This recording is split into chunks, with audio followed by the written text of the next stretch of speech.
Good afternoon, everyone. Welcome to our weekly, monthly education training for the Family Caregiver Support Program at St. Barnabas.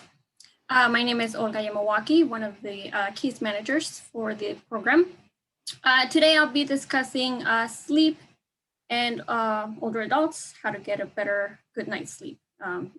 This could be for anyone, pretty much. Next slide, please. I'm part of the, again, St. Barnabas Family Caregiver Support Team.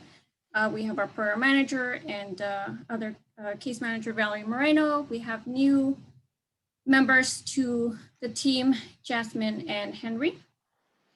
Next slide, please. So today, I will be just a little overview of what I will be discussing. It's what happens during sleep, the importance of sleep, how aging changes your sleep, and ways to improve your sleep. Also types of sleep problems that many adults are suffering. Next slide. So sleep. We spend about 1/3 of our life sleeping, or at least for some of us trying to sleep. Though it may seem simple, sleep is a complex process. Lack of sleep and poor quality of sleep can harm your brain, and there's actually ways to improve your sleep. So there's hope out there.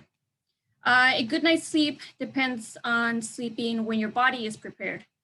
Sleeping the recommended 7 to 9 hours a day, and getting enough of each type of sleep. And then I'll go over that in a few minutes.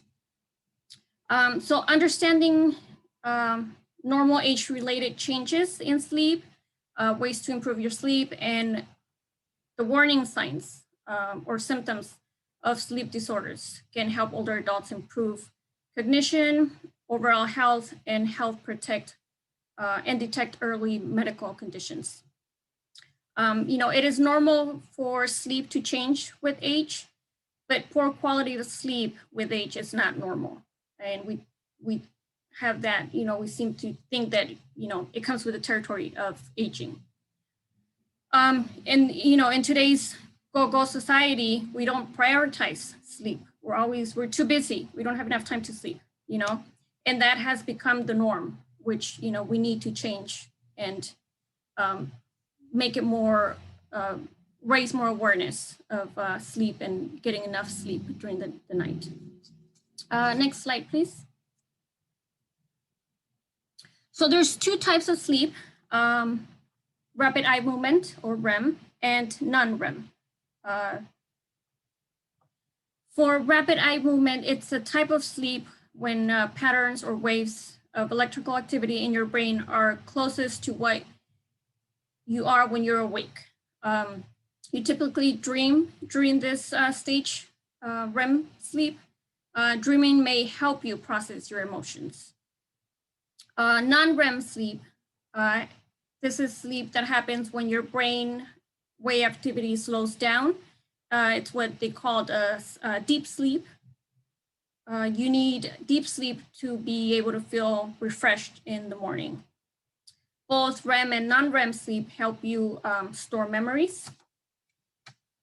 Next slide, please. So why is sleep important? Sleep is important and essential for our body. It's important to our body, from the brain to the heart, lungs, to, gives us energy. It protects against disease and promotes better mood.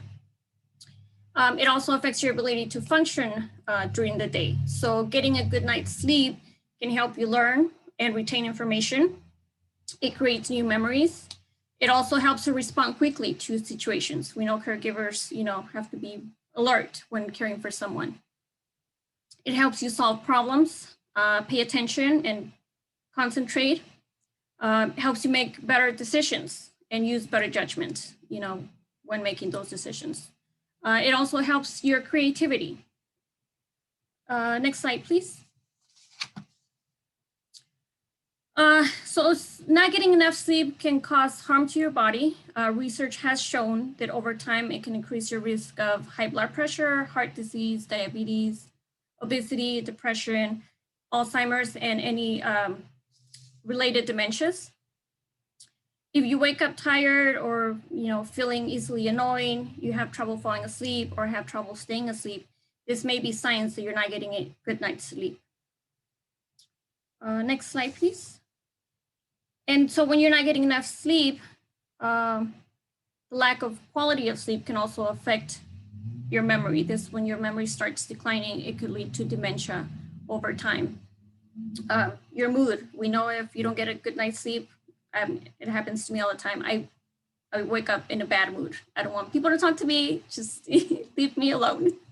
So, and that in effect can put stress on your relationships. If you're a caregiver, your loved one's not letting you sleep, you're gonna wake up, feeling resentful towards your loved one for not providing you that quality of sleep. So it puts a stress on your relationship, whether you're a caregiver, your spouse, whatever, even your coworkers, you show up to the office and you're in a bad mood because you couldn't sleep. It also, increases falls and accidents for both older adults and even caregivers. It impairs your daytime functioning. You're too tired, you don't pay enough attention to your surroundings. So you're more prone to errors and accidents. Next slide, please.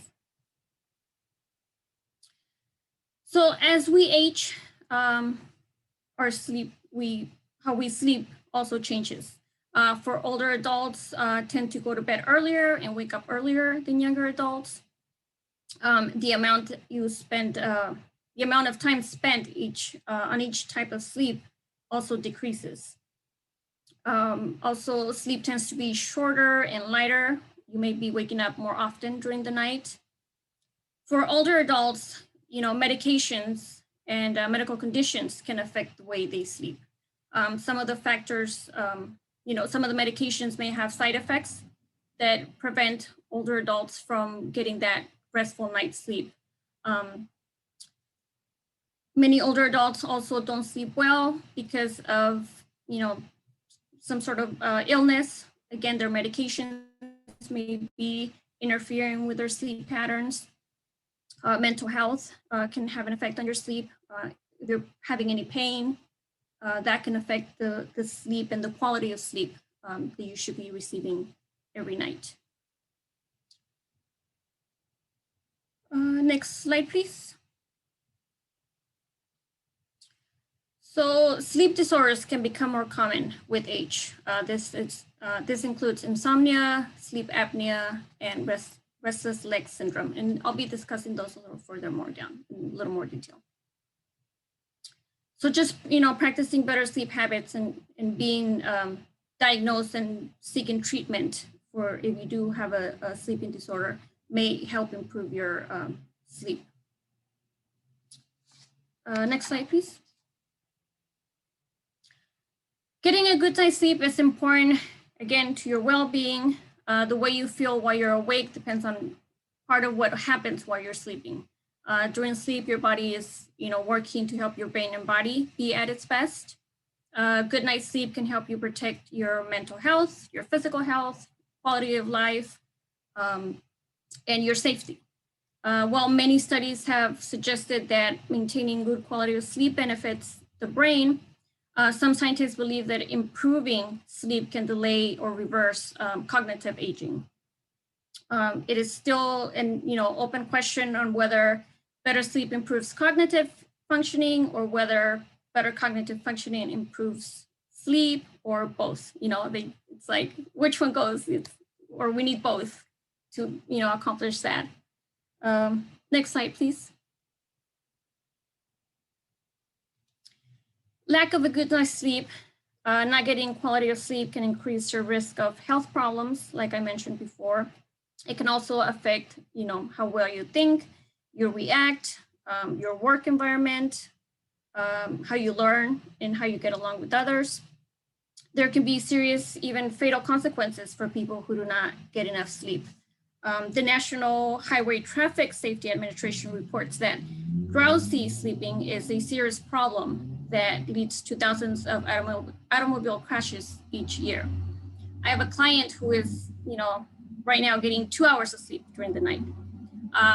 There was a time where she went out to the bank to do an errand and she fell asleep in the parking lot of her car. Like, she didn't even make it into the bank. She parked. I'm glad she got there and parked, but then, she fell asleep on the steering wheel, which, it's very dangerous.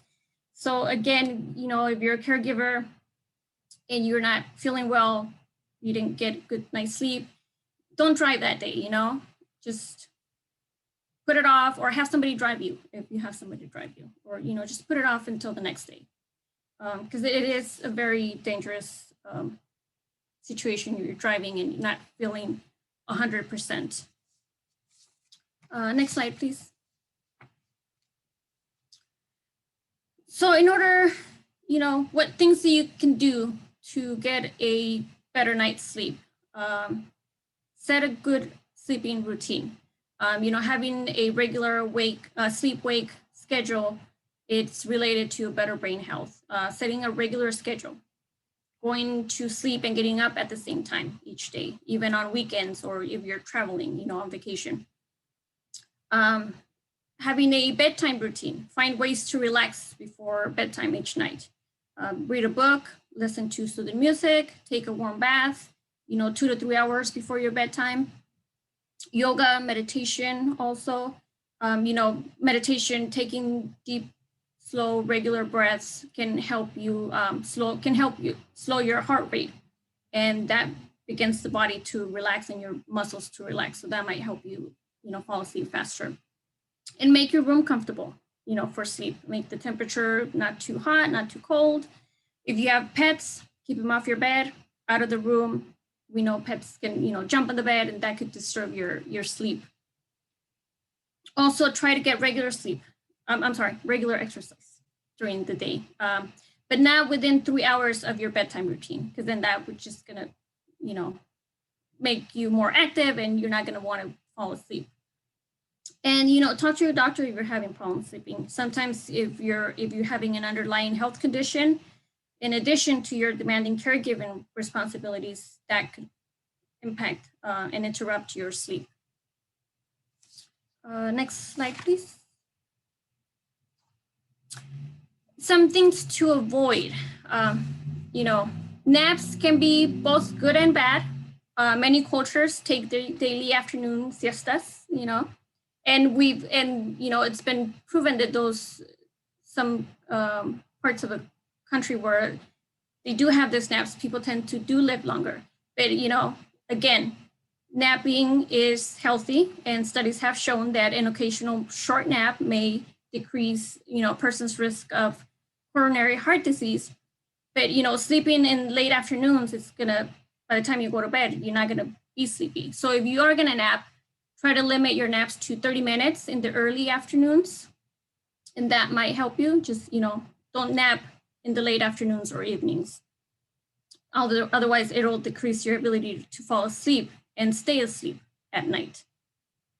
Don't have caffeine in the late afternoons. I know I can't have coffee past 12, otherwise I'm not sleeping, which can keep you awake at night.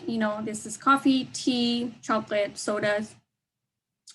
Alcohol, don't drink alcohol, even small amounts. Even though alcohol may help you fall asleep, but it can also cause you to feel awake when it's time to go to bed, or it might cause you to wake up during the night, which is just defeats the purpose of you getting a good night's sleep. Watching television, being on your computer, cell phones, we know, people tell us all the time, turn off your phones, keep them out of, at least, I've heard, I think, at least 45 minutes before you go to sleep, like no TV, no cell phones, nothing, Don't eat large meals. I did that the other day. I had a late meal and then I couldn't fall asleep.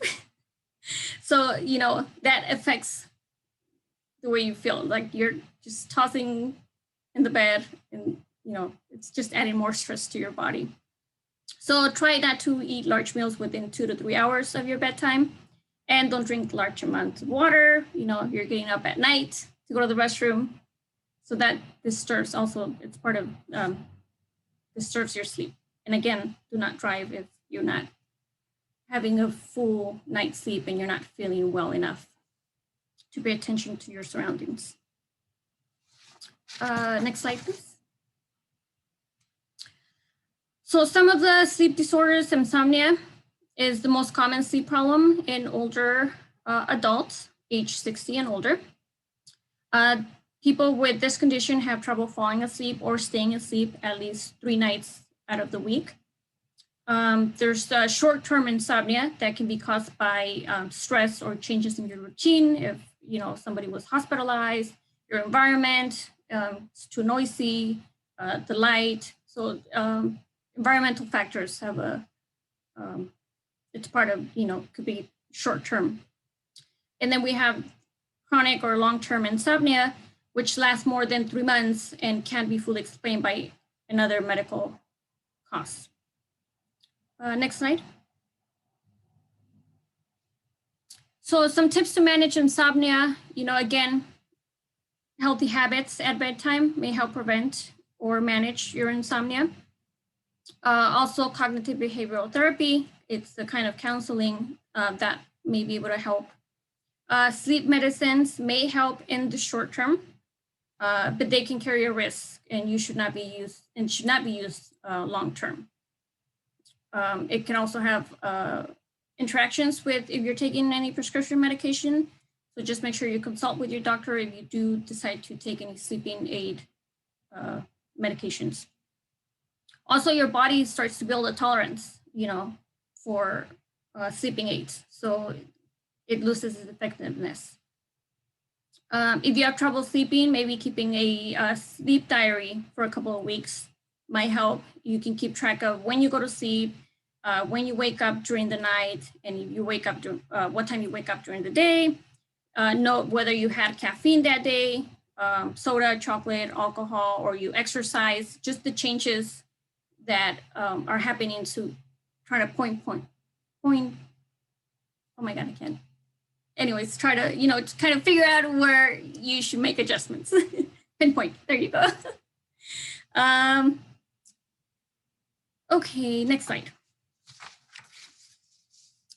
Sleep apnea causes you to stop breathing for a few seconds repeatedly during sleep. Throat muscles relax during sleep, and then people with sleep apnea, this relaxation of the muscles block the airways. Snoring can be a sign, but not everyone who snores suffers from sleep apnea. Next slide. Some treatments for sleep apnea is CPAP, the device that might help some people.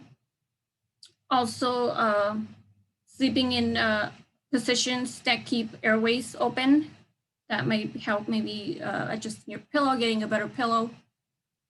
Also dental devices or even surgery, if it comes to that point, that might be helpful as well. So if you suspect that you have sleep apnea, it's important to talk to your doctor. Undiagnosed or untreated sleep apnea can lead to serious health problems, including heart attack. So make sure you are talking to your doctor, because a lot of doctors don't ask, especially older adults, how they're sleeping or are they having problems sleeping. So make sure that if this is an ongoing problem, you do discuss this with your doctor on a regular basis. Next slide, please. Other sleep disorders are movement disorders. Restless leg syndrome feels like there's tingling, crawling, or pins and needles on one or both of the legs. This feeling is usually worse at night and feels better with movement. So, you're trying to sleep, but you keep moving your feet because it just feels better. So this prevents you from actually getting sleep. So treatment with iron supplementation and medications are usually helpful for some people. Periodic limb movement disorder causes people to jerk and kick their legs every 20 to 40 seconds during sleep. Medication, warm bath, exercise, and relaxation can help with this problem. And REM sleep behavior disorder, people with this disorder can move their muscles and act out their dreams. This disturbs the sleep and can be dangerous, if you're sleepwalking, especially older adults. If they have sleepwalking, they can wander off. So just make sure you take safety precautions if you do have someone that does sleepwalk. Treatments include, a safety environment to prevent injuries while sleeping, and medication or melatonin supplements. So if you do have any of these disorders, based on the symptoms, your doctor might recommend a polysonogram. It's an overnight sleep test at a sleep center that measures and records what happens while you're sleeping. So that might be a good idea if you do feel like you are going through some of these disorders. Next slide, please. And Alzheimer's and dementia and sleep. We know a lot of our caregivers who are caring for someone with Alzheimer's have complained about their loved ones not sleeping through the night. Alzheimer's and related dementias can cause changes such as sleeping too much or not enough, waking up often and wandering or yelling at night. So this affects, both the sleep of the caregiver and the individual with dementia. Poor sleep quality can make dementia symptoms even worse. So it's important to take steps to help improve sleep for the individual with dementia at night and, make it safe. So create a routine, same as you would do for yourself, do that for them. This includes, setting a peaceful and relaxing mood before bedtime, going to bed and waking up at the same time every day, limit the daytime naps as well. Sleep apnea, we know a lot of adults can suffer from sleep apnea, so talk to their healthcare provider to see whether, sleep apnea may be causing or contributing to the cognitive problems. Daytime activities, plan activities for earlier rather than later in the day. Make sure the person gets enough exercise each day, and promote exposure to outdoor light during the day as well. That will help. Medications. Some of the medications used to treat dementia can also impact their sleep. So check with their healthcare provider regarding, the best timing. Maybe you switch the medications for earlier during the day, as opposed to taking them later during the day closer to bedtime. Supplements. Be cautious using melatonin or similar supplements, sleeping aids for people with Alzheimer's or dementia. The effect of melatonin on sleep for people with living with dementia has not been extensively tested.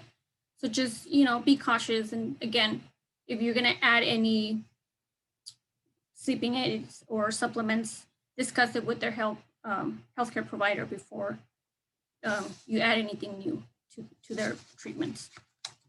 Next slide, please. So some points to remember, sleep is a complex process. You need quality of sleep to stay healthy and help you function during the day. As you age, how you sleep changes, and that is a normal part of aging, but poor quality of sleep is not a normal part of aging. So just, remember quality versus quantity. There are healthy habits you can practice to improve your sleep. It's important to talk to your doctor if you're experiencing any sleep problems that are ongoing. It's good. I was reading, it says, don't worry if you have one night you can't sleep, but when it's an ongoing problem, then that's when you should be talking to your doctor and kind of, what's going on in your life, what's happening, what's changed. Next slide. These are my resources. These are resources you can use if you are having any sleep problems. And next slide. These are my references. If you have time, I do recommend you going getting this global counseling on brain study report. It's yes, it's very informative. It's in collaboration with AARP. It gives recommendations on not only the individual, it also sets recommendations for professionals, healthcare professionals, on what they should be doing. So it's very good and gives you a lot of details on what More Than Night did. I just kind of give you an overview. So, it has a lot of good information of what you should be doing. And as a society also, that we should be taking this more seriously than we do. Because it is a serious problem. It's just nobody's really addressing the issue, especially with caregivers. And that is all for today that I have. So thank you. And we can move on to any questions or comments that you may have. The first thing I was wondering is, what is the normal amount of sleep that somebody about 60 should be getting? If the normal amount decreases, is there like a... Well, they do recommend the 7 to 9 hours through a 24-hour period. So they said, even if you're not, from what I'm reading, so even if you're not getting those 7 to 9 hours at night, if you are taking a nap, but then it kind of contradicts, because they only tell you to take a nap for 30 minutes. So right. It's kind of that's kind of hard. Yeah. So it's like, okay, so if I get 4 hours of sleep, can I sleep for 4 hours during the day? Well, right. No, they only tell you 30 minutes a nap, Yeah, that is a little conflicting. Yeah. So, It's so true that I'm glad you pointed out that it's become like it's become normalized. Sleep deprivation and stress are like normalized, and yeah, that's wrong and it's bad. Yeah, we thrive on not sleeping. It's like, oh, I only got 4 hours of sleep and I feel great. And it's like, yeah, now, but then later on, so yeah, I think I've people have told me, they're like, oh, I only got 4 hours and I feel great. And I'm like, I need more than 4 hours to function. Yeah, I think maybe younger people, it's not as hard. But I know for my clients, at least when I would talk to clients, I think sleep deprivation is probably like the #1 problem of our caregivers. At least that's what it seems to me. Yeah, sleep deprivation. Either the care recipient is keeping them up, or they're just stressed, or it seems to me that usually the care recipient keeps them up. Right. Yeah. Yeah, it's their needs. I don't know if they become more, they become more needy at night, or they feel like they need that extra. Some of the clients, it's just really hard to tell. Like I have had one client who, her mom would not sleep at all for like 2, 3, 4 days, not sleep at all, really, just maybe little naps here and there, and then sleep too much for the next 4 days. And the client cannot break this. The mom is pretty much bedbound and frail, so she can't get her exercise, right? You can't, there's really not much she can do, so it's just, it's a huge problem. I mean, for somebody like that, I think your best bet is to get like respite, have somebody else come in where you can move to another part of the house possible, or put in earplugs or something and try to get a night's sleep. But then I remember talking to another client who was saying that even when it stops, she's so in the habit of expecting it that she can't relax, because she's constantly listening for that. Right, because that's her routine. So she needs to change that. Yeah. It's interesting. I liked how you pointed out that changes not only to the care recipient, but changes to the caretaker, the caregiver. I mean, yeah. And a routine, sometimes I have to say it's a little bit difficult to adapt to. When you have a specific habit, sometimes it's hard to break that. I know it probably takes about, based off of research, about 21 days to start a new habit. So definitely give it time. Don't give up. And some pointers would be to read a book, pray, meditation. As you said, put yourself in a room that's a little bit more quiet. And I know, given, some of the hardships as a caregiver, that could be difficult. But as Michelle mentioned, getting some respite care may help with that. Once you receive that help, then start looking at a plan that you can adapt to, which is that habit. Start with something small and then start building up from there. Give it about 21 days. And as Olga mentioned, definitely talk to your doctor to see what they can do for you. Yeah, that's great advice. Wow, 21 days sounds like such a long time. Yeah. To me right when now. you want it to happen, like right Now. like Yeah. And it But- might vary from person to person. Some may take less, some may even take longer. Only you know yourself. So just making a plan. I know it may be difficult, but as Olga mentioned, it's very important to get a good night's sleep. I like that. One thing you mentioned that I liked was that it's kind of like keep trying. It's a difficult situation and it's hard to make something work. But I think for our caregivers, they're so overwhelmed that they don't try. And I understand that they're overwhelmed, and starting from square one can be really just impossible to do. So I think that's encouraging to just keep trying to solve those problems of self-care issues like sleep. Yeah. And somebody else I knew used to write. They would get up and write down everything that was in their head, and you were talking about other techniques, Jasmine. So yeah, that's great. Great stuff.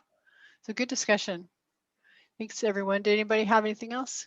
Oh, I'd like to make one comment because I figured out by looking at this very informative presentation, thanks Olga, and knowing that my mom is actually a dementia patient, like I oftentimes, because she's still able to exercise, I exercise her enough so that she'll stay asleep all night. And I think that's something, it was like really trial and error because sometimes she just gets restless at night. And so I'm like, okay, how am I going to have her be able to sleep the night through? And so I have her on a routine now where she does her exercise bike like 5 to 10 minutes a day. And it tires her out. And then I'm a bit more relieved because she stays asleep. Mm-hmm. That's great. It's great you found something that works. Yes. Did it take a lot of trial and error? I'm always adapting to the sudden changes all the time. So fortunately, I installed some cameras around here.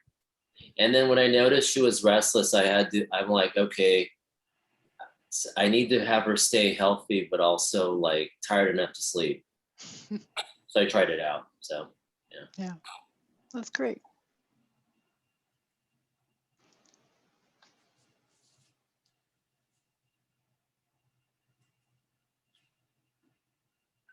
Well, if there's no more questions, I guess you can stop the recording. Done. Whew, and we all breathe a sigh of relief. Still recording. No, it's not. Yeah, it is. No, it's not.